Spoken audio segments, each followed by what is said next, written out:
जी, अस्सलाम वालेकुम। उम्मीद है कि आप तमाम दोस्त खैरियत से होंगे और आज का दिन भी ट्रेडिंग के हवाले से अच्छा गुज़रा होगा। मार्केट अगेन 232 पॉइंट्स जो है वो सिर्फ़ ऐड कर सकी। आज सारा दिन जो है वो मार्केट में काफ़ी ज़्यादा उतार-चढ़ाव देखने को मिला। 95,000 पर मार्केट जो है वो ट्रेड कर रही है। अपनी सपोर्ट को मार्केट ने जो है वो रिस्पेक्ट किया, ये एक अच्छा साइन है।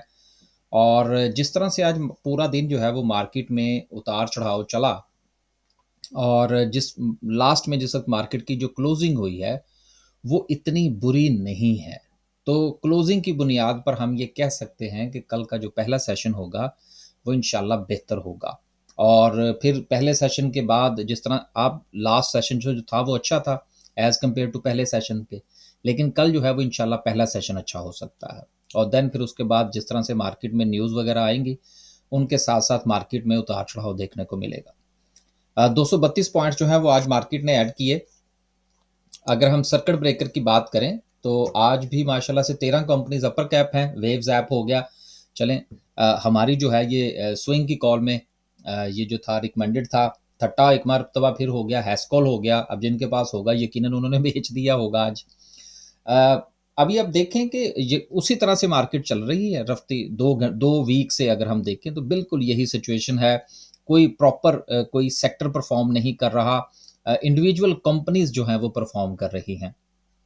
अगर हम लोअर कैप की बात करें तो लोअर कैप में कोई एज सच कोई बहुत बड़ी कंपनी जो है वो नहीं है सिवाय डीएस इंडस्ट्रीज के। अब डीएस इंडस्ट्रीज जो है ये हमारी स्विंग की कॉल थी और रफली इसकी जो फ्राइडे वाले दिन की जो क्लोजिंग थी वो हमारी रिकमेंडेड प्राइस से ऊपर निकल चुकी थी। तो यकीनन टारगेट जो था वो दोस्तों का मुकम्मल हो चुका होगा।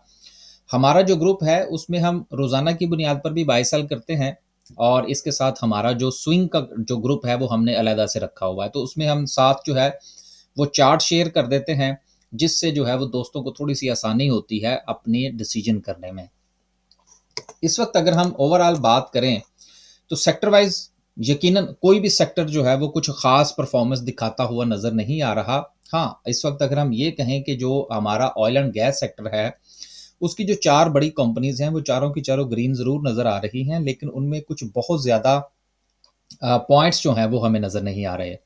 फर्टिलाइज़र में सेम सिचुएशन है। कमर्शियल बैंक्स सिर्फ़ और सिर्फ़ अपनी खबर की बुनियाद पर फ्राइडे वाले दिन जो था वो उनमें बेहतरी थी।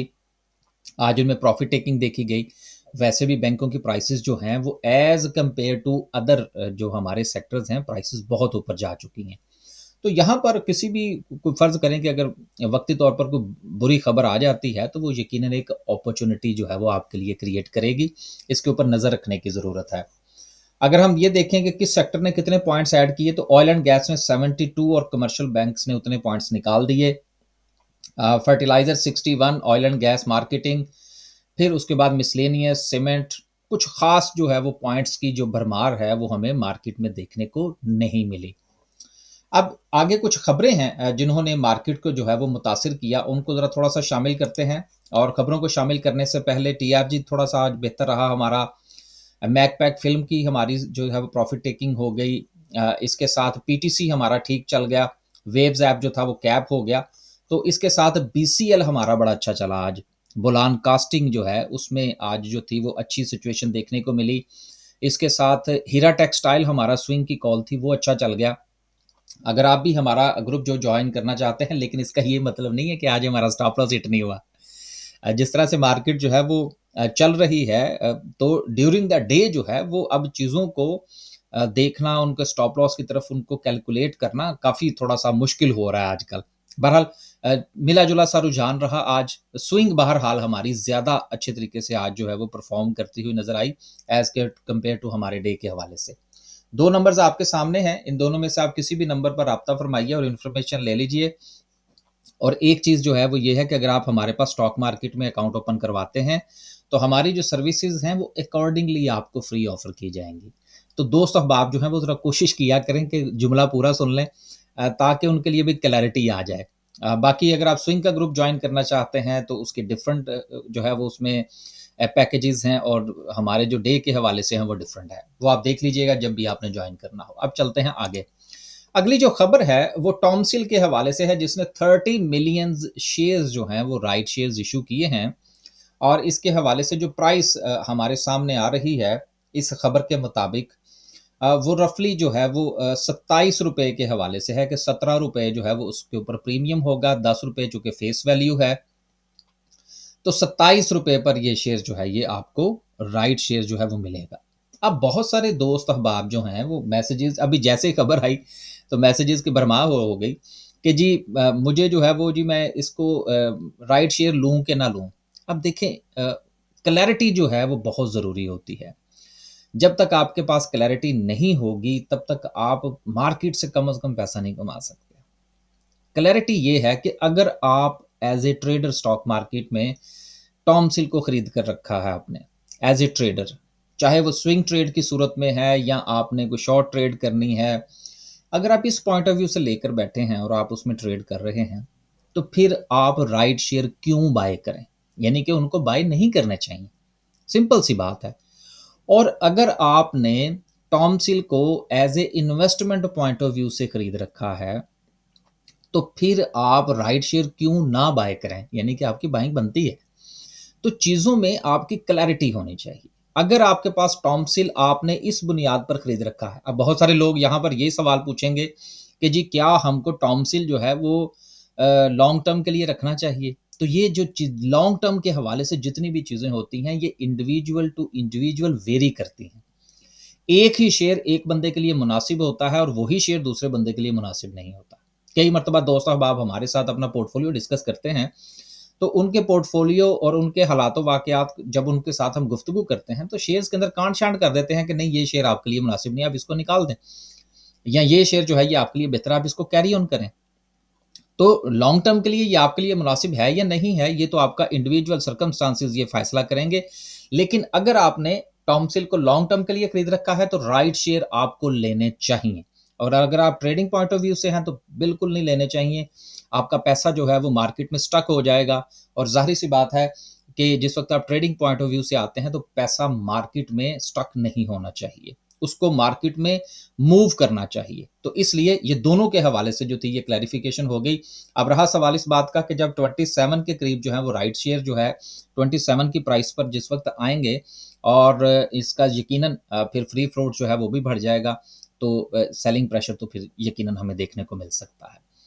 आगे चलते हैं जी, और एफएफसी है। अब एफएफसी ने ये कहा था कि जी हम एग्रीटेक को खरीदना चाहते हैं, और उन्होंने एग्रीटेक के ऊपर बड़ा एहसान किया है और उनसे कहा है कि जी हम आपके जो शेयर की प्राइस है उसको 1 रुपया बढ़ाने जा रहे हैं।